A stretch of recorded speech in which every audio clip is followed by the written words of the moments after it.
রহমতুল্লাহি ওয়া বারাকাতুহু। এই মুহূর্তে যে যেখান থেকে দেখছেন চ্যানেল 24 স্বাগত জানাচ্ছি। আমি খালিদ সাইফুল্লাহ বকশী আর শুরু করছি আকিজ পাইপের সৌজন্যে জীবন বিধান। এই আয়োজনে প্রতিদিন কোনো একটা বিষয় নিয়ে আমরা কথা বলতে চাই।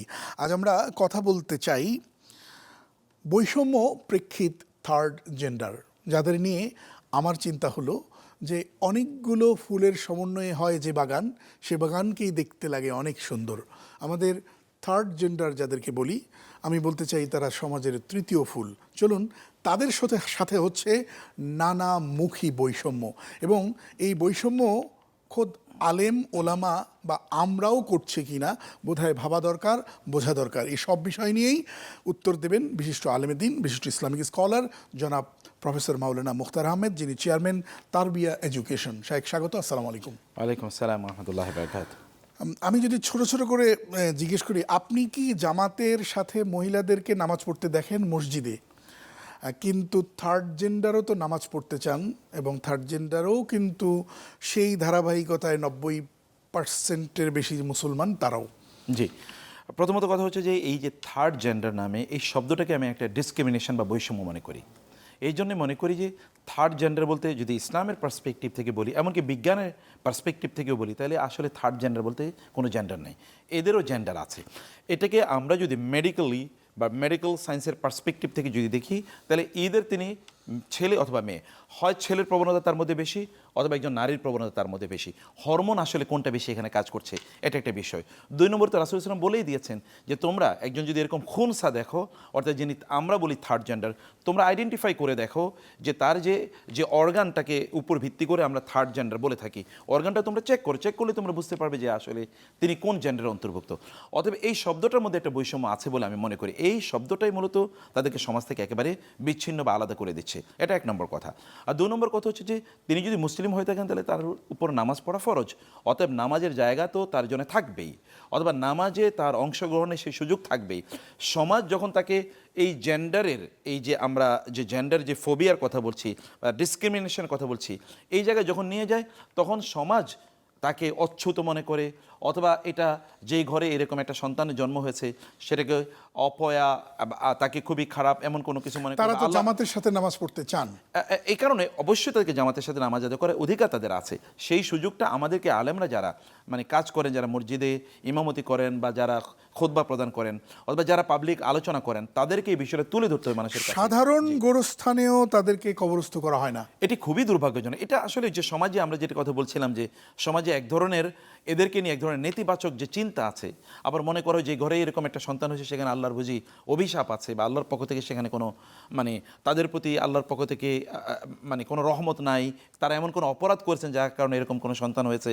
বিষয়টা একেবারেই সম্পূর্ণ ইসলাম বিরোধী এক ধরনের মানসিকতা। ইসলামের উত্তরাধিকার আইন না মেনে তাদেরকে বঞ্চিত করে সম্পদ থেকেও বঞ্চিত করা হচ্ছে, এটাও হারাম, একেবারে নিষিদ্ধ। এটা যদি কেউ করেন তাহলে তিনি তো এমন অপরাধ করলেন যে অপরাধী দিন কিয়ামতের দিন তিনি আল্লাহর কাছে দাঁড়িয়ে যাবেন। এখন প্রশ্ন এগেইন আবার যে তাকে আসলে আমরা কোন ভিত্তিতে, তাকে কি ছেলে ধরে আমরা তাকে উত্তরাধিকারী সম্পত্তি দেবো নাকি মেয়ে ধরে? আমি একেবারে স্পষ্ট করে বলতে চাই, রাসূল সাল্লাল্লাহু আলাইহি ওয়াসাল্লাম বলেছেন তোমরা তার পেশাবের জায়গাটা দেখো, তিনি কীভাবে পেশাব করেন, এটার উপর ভিত্তি করে তোমরা তার জেন্ডার আইডেন্টিফাই করো। এরপরে তোমরা মেডিকেলে যাও, মেডিকেলে গিয়ে তারপরে দেখো যে তার অবস্থাটা কী, সেই জায়গা থেকে আমরা ট্রিটমেন্টে যেতে পারি। তাইলে এই জটিলতাগুলো আমরা একেবারে এগুলো থেকে আমরা উত্তরণ হতে পারি। এবং এই জায়গায় আমি যেখানে দেব দায়, প্রথমত আমি দায় দেবো রাষ্ট্রকে। আর রাষ্ট্রকে আসলে তাদের ব্যাপারে কোনো সিদ্ধান্ত নিয়েছে কিনা, রাষ্ট্রের তাদের ব্যাপারে পলিসি কি, আমি জানি রাষ্ট্রের কোনো পলিসি আছে কিনা, সেই পলিসি যদি থাকে যে সেই পলিসির ইমপ্লিমেন্টেশন কোথায়। খোদ বাবা মাও এমন অবস্থা তৈরি করে যে সে ঘর ছেড়ে চলে যাক। এটা বাবা মার প্রতি আমাদের অনুরোধ যে তারা যেন এটা না করেন। কিন্তু আমি এই জায়গায় দায়ের কথা বলবো এগেইন যে আমরা পাবলিক ডিসকোর্সটা কী লেভেলে তৈরি করেছি। আমাদের মসজিদগুলোকে কি আপনি কোনোদিন আলোচনা শুনেছেন থার্ড জেন্ডার নিয়ে আলোচনা? মসজিদে যদি আলোচনা না হয় তাহলে মানুষ জানবে কোত্থেকে? যদি এখানে মাদ্রাসায় আলোচনা না হয়, মক্তবে যদি আলোচনা না হয়, স্কুলে যদি আলোচনা না হয়, ইউনিভার্সিটিতে যদি আলোচনা না হয়, আপনি যদি টেলিভিশনে যদি আলোচনা না হয়, পত্রপত্রিকায় যদি আলোচনা না আসে, মানুষ যদি ধর্মের মাধ্যমে অনেক বেশি প্রভাবিত হয়, ধর্মীয় দৃষ্টিকোণ থেকে যদি বিষয়টা আলোচনা না আসে, তাহলে কখন কখনোই এই যে শ্রাউড অথবা আমরা যে এই যে মানে দ্বন্দ্ব দেখছি বা আমরা যে এই জায়গায় এক ধরনের মানে কনফিউশন দেখছি, ডাউট দেখছি, ডাউট থেকে আপনি মানুষকে কোনোদিন বের করে নিয়ে আসতে পারবেন না। অর্থ উপার্জনের প্রয়োজনে অশ্লীল উপস্থাপন নিজেকে করে, এটা তো বাঁচার তাগিদে তারা এটা করছে বলে আমি এটা মনে করি। আমি তাদেরকে দোষ দিচ্ছি না, আমি মনে করি এখানে দুটো জায়গায় কাজ করছে। একটা হচ্ছে তাদের বাঁচতে হবে, এই বাঁচার তাগিদে তারা এটা করেন। আরেকটা হচ্ছে তারা একদল মাফিয়ার কাছে তারা চলে গিয়েছেন, একদল মাফিয়া তাদেরকে ব্যবহার করছে এবং তাদের স্বার্থে যে তাদেরকে একটা জায়গায় কোনো একটা গ্যাটোতে বা কোনো একটা এরিয়া তাদেরকে নিয়ে যাওয়া হয়, সেখানে তাদেরকে এভাবে প্রশিক্ষণ দেওয়া হয়, তাদের মাধ্যমে চাঁদাবাজির ব্যবস্থা করা হয় এবং তারাও মনে করে কেউ যেহেতু আমাদেরকে আশ্রয় দেয় না, না রাষ্ট্র আশ্রয় দিয়েছে, না সমাজ দিয়েছে, না পরিবার দিয়েছে, সেখানে কোনোভাবে তাদেরকে বেঁচে থাকতে হবে। যারা তাদেরকে আশ্রয় দেয় তাদের কথা অনুসারে তাদেরকে চলতে হয়।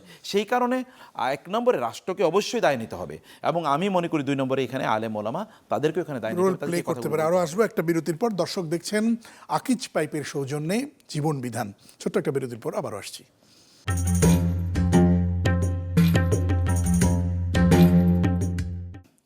স্বাগত আরেকবার, সাথে ছিলেন অসংখ্য ধন্যবাদ। দর্শক দেখছেন আকিজ পাইপের সৌজন্যে জীবন বিধান। আজ আমরা কথা বলছি বৈষম্য প্রেক্ষিত থার্ড জেন্ডার।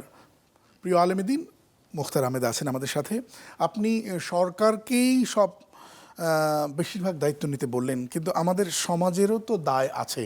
আমরা তাদের কাজে নেই না, আমাদের পরিবেশ খারাপ হবে বলে কোনো কাজ দেই না। তারা কোনো ব্যবসা বাণিজ্য করলেও আমরা তাদেরকে নেতিবাচকভাবে দেখি এবং তাদেরকে তো খুব বহুভাবে টিচ করি। জি না, আমি এই জায়গায় রাষ্ট্রের দায়ের কথা এই জন্যে বলেছি যে রাষ্ট্র এই ডিসকোর্স তৈরি করেছে কিনা, এই আলোচনা তৈরি করেছে কিনা যে তারাও মানুষ এবং তাদেরকে কোনোভাবে ডিসক্রিমিনেশন করা যাবে না, এরকম কোনো উদ্যোগ রাষ্ট্রীয় পর্যায়ে আমার চোখে পড়েনি। আবার আলেমদের পক্ষ থেকে উদ্যোগ পড়েনি। মানুষ তো আলেমদের কাছ থেকে নেবে পলিসি অথবা রাষ্ট্রের কাছ থেকে পলিসি নেবে। আপনি কোনো একজন ফিলান্থ্রপিস্ট এখানে এগিয়ে আসবেন বা সমাজের কোনো একজন যদি দায়িত্বশীল ব্যক্তি বা ব্যবসায়ী অথবা ধরুন অথবা অন্য কোনো দায়িত্বশীল এগিয়ে আসবেন তাদেরকে পুনর্বাসন করার জন্য, এই আইডিয়া তো তাদেরকে দিতে হবে। এই আইডিয়া যদি তাদেরকে না দেওয়া হয় তাহলে তো এই দুর্বৃত্তায়ন হবেই, তারা নিজেরা দুর্বৃত্তায়নে ঢুকে যাবেন অথবা অন্য কেউ তাদেরকে নিয়ে দুর্বৃত্তায়নের কাজ করবে। অথবা এখানে policy making is very important. সর্বত্রই পৃথিবীর সর্বত্রই রাসূল সাল্লাল্লাহু যখন মদিনা গিয়েছেন তখন তিনি কী করেছেন? পলিসি তৈরি করেছেন। কোরআন এসছে কী করে? কোরআন তো আসলে পলিসি দিয়েছে, ইন্না হাযাল কোরআন ইয়াহদি লিল্লাতী হিয়া আকওয়াম। সবচেয়ে উত্তম পলিসিটা কোরআন দিয়েছে। পলিসি তৈরি করা হোক, পলিসি থ্রো করা হোক, তারপরে দেখবেন যে গ্র্যাজুয়ালি এটা সমাধান হয়ে যাবে ইনশাআল্লাহ। কিন্তু আরেকটা অভিযোগ আছে তাদের বিরুদ্ধে যে তাদেরকে আর এখন যে কোনো কাজই দেন তারা কোনো কিছুই করবে না। তার কারণ ফোর্স করে বা বিভিন্ন বডি ল্যাঙ্গুয়েজ করে অথবা কোনো বিশেষ পন্থা অবলম্বন করে এমন টাকা রোজগার করে যে এত টাকা আর কোথাও থেকে পাওয়া সম্ভব না। সে কথা সত্য, এরকম একটা জায়গায় নিয়ে যাওয়ার জন্য আমরাই দায়ী। তবে এখান থেকে বের করা যাবে না এই কথা একেবারেই সত্য নয়। কারণ বলা হয় মানে ইন্নাল শাইতানি আপনার সাউতা ওয়ালি সুলতানি সাইফা, এটা বলা হয় যে রাষ্ট্রের একটা কি থাকে, এক ধরনের হাদিদ, যেটা লোহা, আল্লাহ তাআলা বলেছেন লোহা মানে হচ্ছে রাষ্ট্রের চাবুক আছে। রাষ্ট্র যদি তার শাসনকে অবশ্যই ব্যবহার করে তাহলে এই যে অব্যবস্থাপনা আমরা দেখছি বা এখানে যে দুর্বৃত্তায়ন দেখছি, ক্রিমিনালাইজেশন দেখছি, এখান থেকে বের করে নিয়ে আসা সম্ভব। রাষ্ট্র পলিসি দিক তাদেরকে কীভাবে পুনর্বাসন করবে? রাষ্ট্র কি তাকে শিক্ষার মধ্যে নিয়ে গিয়েছে? তারা তো ছোটোবেলা থেকে শিক্ষা পায়নি, অথবা তারা বড় হওয়ার পরেও তারা শিক্ষা পায়নি, কোথাও তাদেরকে এন্টারটেইন করা হয় না।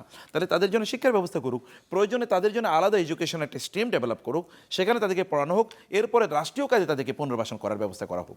এর যদি করা যায় আমার বিশ্বাস যে এটা মানে মানুষ যখন কোনো আইন যখন তাদের উপর অ্যাপ্লাই করা হয় না তখন তো সে ওই পথে চলে যাবে। যারা আইন প্রয়োগ করবে তারা সহ, তাদের সবাই নয়, অল্প কিছু মানুষ সহ আরও এমন এক শ্রেণীর লোক আছে যারা রুচির চরম অধপতনের রুচির মানুষগুলো তাদের সাথে অন্যায় আচরণ করে। হ্যাঁ, কথা একেবারেই সত্য। আমরা একই জায়গায় ঘুরে ফিরে আসছি যে এই জায়গাগুলো কখন তৈরি হয়, যখন লুপহোল থাকে, যখন আপনার কাছে কোনো বিধান না থাকে, কোনো সংবিধান না থাকে, যখন কোনো আইন না থাকে, অথবা কোনো ব্যবস্থাপনা যদি না থাকে, সুযোগ যদি না থাকে, এডুকেশন যদি না থাকে, তাহলে তো প্রত্যেকে তখন দুর্বৃত্ত। আমরা তো দেখেছি একটা দুর্বৃত্তায়নের সোসাইটি, মানে criminalisation of the whole society, গোটা সমাজ কীভাবে দুর্বৃত্তে পরিণত হয়েছে যদি আইনের শাসন না থাকে।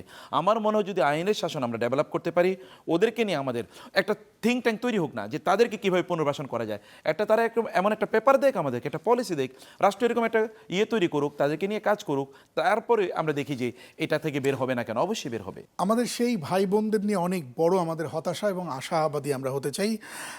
সমাজ জীবনে আমরা যারা দায়িত্বশীল আমাদের কি করণীয় আছে? আমি এক নম্বরে পিতা মাতা থেকে যে কথা বলবো যে আল্লাহ তাআলার পক্ষ থেকে এটা আপনাদের জন্য পরীক্ষা। আপনাদের সন্তান, তাদেরকে ভালোবাসা দেয়া, তাদের টেক কেয়ার করা, তাদেরকে ভালো মানুষ হিসেবে গড়ে তোলার দায়িত্ব আপনাদের।